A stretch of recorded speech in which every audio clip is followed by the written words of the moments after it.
आज हम profit and loss के कुछ इंपॉर्टेंट क्वेश्चन को सॉल्व करना सीखेंगे। ये क्वेश्चन सभी तरह के कॉम्पिटिटिव के एग्जाम में बार बार रिपीट किए जाते हैं। ऐसे क्वेश्चन को बनाने का सबसे आसान तरीका आज हम सीखने वाले हैं।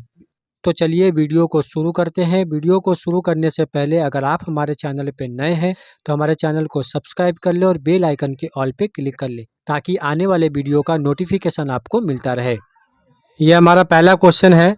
17 गेंदों को 720 रुपया में बेचने पर 5 गेंदों के क्रय मूल्य के बराबर हानि होती है, तो एक गेंद का क्रय मूल्य ज्ञात कीजिए। यहाँ पे 17 गेंदों का सेलिंग प्राइस दिया गया है, मतलब 17 गेंदों को बेचने पे 720 रुपया में उसे 5 गेंदों के क्रय मूल्य मतलब कॉस्ट प्राइस के बराबर यहाँ पे हानि होती है, लॉस होती है। तो बोला गया है कि एक गेंद का क्रय मूल्य कितना है। ऐसे क्वेश्चन को अगर आप बेसिक मेथड से सॉल्व करेंगे तो काफ़ी समय लगेगा। हमें यहाँ पे क्या करना है, 17 जो गेंदों का सेलिंग प्राइस दिया गया है उससे हम 5 गेंदों का कॉस्ट प्राइस अगर माइनस करते हैं, मतलब 17 से 5 को अगर हम माइनस करते हैं तो हमें यहाँ पे 12 मिलेगा। ये जो 12 मिलेगा, ये 12 गेंदों का कॉस्ट प्राइस हम 720 लेके बना सकते हैं। मतलब अगर 12 गेंदों का कॉस्ट प्राइस 720 रुपया है तो यहाँ पे एक गेंदों का कॉस्ट प्राइस हम बहुत आसानी से निकाल सकते हैं, मतलब 720 बटा में 12 कर सकते हैं। तो 12 से ये 60 बार में कट जाएगा। यहाँ पे एक गेंद का क्रय मूल्य पूछा गया है जो कि हमें यहाँ पे 60 रुपया मिलेगा। ये सबसे आसान तरीका है ऐसे क्वेश्चन को सॉल्व करने का। ऐसे क्वेश्चन सभी तरह के कॉम्पिटिटिव के एग्जाम में बार बार रिपीट किए जाते हैं। ऐसे बहुत आसानी से आप कम से कम समय में ऐसे क्वेश्चन को सॉल्व कर पाएंगे। अब बनाते हैं हम अगला प्रश्न। दूसरा क्वेश्चन है हमारा कि एक वस्तु पर 13% हानि और 15% लाभ के बीच का अंतर 63 रुपया है, तो वस्तु का क्रय मूल्य क्या है। यहाँ पे बोला गया है कि एक वस्तु है जिसे अगर हम 13% की हानि पर बेचते हैं और उसी वस्तु को अगर हम 15% की लाभ पर बेचते हैं तो हमें 63 रुपये का डिफरेंस मिलता है, 63 रुपये का अंतर मिलता है दोनों के सेलिंग प्राइस में। तो हमें यहाँ पे बताना है कि वस्तु का क्रय मूल्य क्या है।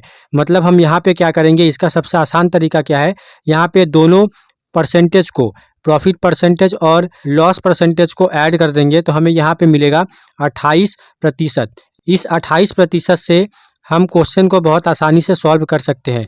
यहाँ पे हम 28% को इक्वल कर सकते हैं 63 से। 28% अगर 63 के बराबर है तो 1% कितना होगा, 63 बटा में 28। यहाँ पे हम 100%, मतलब हम यहाँ पे 100% का वैल्यू निकालेंगे तो यहाँ पे होगा 63 बटा में 28 गुना 100। इसे हम कटाएंगे, हमारा क्वेश्चन का आंसर यहाँ पे बहुत आसानी से मिल जाएगा। यहाँ पे 4 से कटाएंगे, ये 7 बार में कटेगा, ये 25 बार में, और अगर 7 से कटाएंगे तो 63 9 बार में कटेगा। तो यहाँ पे हमें मिलेगा 9 गुना 25 जो बराबर होता है 225 के। तो यहाँ पे क्या होगा, वस्तु का क्रय मूल्य 225 रुपया हो जाएगा। यहाँ पे 225 रुपया दिया गया है ऑप्शन नंबर ए में, तो ए हमारा सही आंसर हो जाएगा। इस तरह के क्वेश्चन को आप बहुत आसानी से ऐसे सॉल्व कर सकते हैं। अब हम बनाते हैं एक अगला प्रश्न। ये हमारा अगला क्वेश्चन है। इस क्वेश्चन में बोला गया है कि एक मोबाइल जब 6% लाभ पर बेचा जाता है तो 6% हानि पर बेचने की तुलना में 870 रुपया अधिक मिलते हैं, तो मोबाइल फ़ोन का क्रय मूल्य क्या है। यहाँ पे हम मान लेते हैं कि वस्तु का क्रय मूल्य 100% है। यहाँ पे बोला गया है कि 6% लाभ पर बेचा जाता है, तो यहाँ पे अगर हम 6% लाभ निकालेंगे तो 100 + 6 = 106% होगा। उसी तरह अगर हम उसे 6% हानि पे बेचेंगे तो 100 - 6 = यहाँ पे 94% होगा। इन दोनों को माइनस करने पे हमें यहाँ पे 12% मिल जाएगा।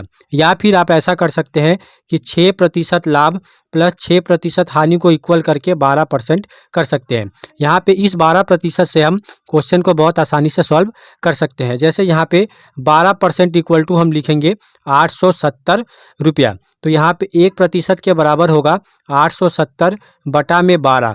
उसी तरह यहाँ पे 100% का मान अगर हम निकालेंगे तो यहाँ पे होगा 870 बटा में 12 गुना 100। इसे हम सॉल्व करेंगे, हमारा आंसर हमें मिल जाएगा। यहाँ पे 4 से कटाएंगे 3 बार में कटेगा और ये 25 बार में कटेगा। अगर 3 से कटाते हैं तो ये 290 बार में कट जाएगा। तो 290 गुना 25 करने पे हमें मिलेगा 7,250 रुपया। ये हो जाएगा हमारा फाइनल आंसर। मतलब मोबाइल फ़ोन का जो क्रय मूल्य है, कॉस्ट प्राइस है, वो 7,250 रुपया हो जाएगा। ऑप्शन डी में 7,250 रुपया दिया गया है, तो ऑप्शन डी जो है वो हमारा सही आंसर हो जाएगा। इस तरह के क्वेश्चन को आप बहुत आसानी से ऐसे सॉल्व कर सकते हैं। अब हम बनाते हैं एक अगला प्रश्न।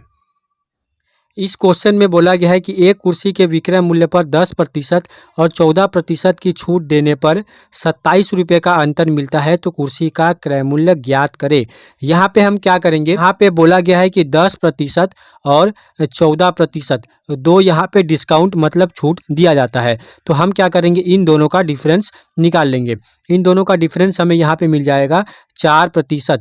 ये जो 4% है ये बराबर होगा 27 के। तो अगर 4% 27 के बराबर है तो हम 100% का मान अगर निकालेंगे तो हमें यहाँ पे मिलेगा 27 बटा में 4 गुना 100। 4 से 100 25 बार में कट जाएगा।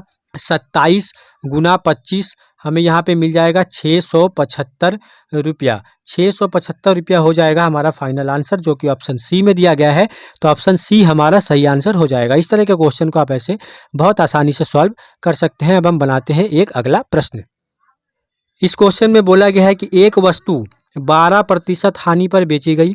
यदि इसे 49 रुपया अधिक मूल्य पर बेचा जाता तो 2% का लाभ प्राप्त होता, तो वस्तु का क्रय मूल्य क्या है। यहाँ पे बोला गया है कि वस्तु को पहले 12% के हानि पर बेची गई थी, लॉस में बेचा गया था। अगर इसे हम 2% के लाभ पर बेचते तो वस्तु का क्रय मूल्य क्या है, ये हमसे पूछा गया है। तो यहाँ पे हम क्या करेंगे, 12 और 2 को अगर हम प्लस कर देंगे तो यहाँ पे हमें मिल जाएगा 14%। 14% जो है वो बराबर हो जाएगा, 14% जो है वो बराबर हो जाएगा 49 के। 49 के बराबर हो जाएगा 14%, तो 1% बराबर होगा 49 बटा में 14। अगर हम 100% का मान निकालेंगे तो यहाँ पे हो जाएगा 49 बटा में 14 गुना 100। यहाँ पे 7 से कटाएंगे 2 बार में, ये 7 बार में कटेगा। ये 2 से 150 बार में कटेगा, तो यहाँ पे हो जाएगा 350 रुपया। ये हो जाएगा उस वस्तु का क्रय मूल्य। ये हो जाएगा हमारा फाइनल आंसर, जो कि ऑप्शन डी में दिया गया है। तो ऑप्शन डी हमारा सही आंसर हो जाएगा। तो इस तरह हम ऐसे क्वेश्चन को बहुत आसानी से सॉल्व कर सकते हैं। अब हम बनाते हैं एक अगला प्रश्न। इस क्वेश्चन में बोला गया है कि मोहन ने 17% के लाभ पर जूते के जोड़े को 2,223 रुपये में बेचा, तो जूते का क्रय मूल्य कितना था। यहाँ पे 17% के प्रॉफिट पे बेचा गया है। तो यहाँ पे जैसा हमने बताया कि 100% जो है वो कॉस्ट प्राइस है। तो यहाँ पे हम क्या करेंगे, इसमें 17 अगर हम जोड़ देते हैं तो हमें यहाँ पे मिलता है 117%। तो 117% पे बेचा गया है। इसमें क्या है, 100 है कॉस्ट प्राइस और 17 है प्रॉफिट। तो यहाँ पे 117 के बराबर क्या हो जाएगा, यहाँ पे 117 के बराबर हो जाएगा 2,223 रुपया।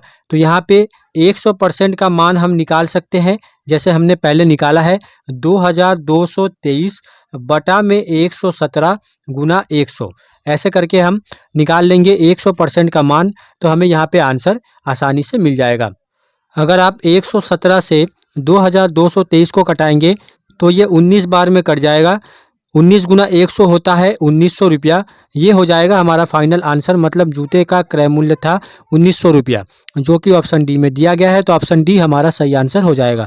इस तरह के क्वेश्चन को आप ऐसे बहुत आसानी से कम समय में सॉल्व कर सकते हैं। ऐसे क्वेश्चन प्रॉफिट एंड लॉस से सभी तरह के कॉम्पिटिटिव के एग्जाम में बार बार रिपीट किए जाते हैं। तो ऐसे क्वेश्चन को बनाने का ये सबसे आसान तरीका है।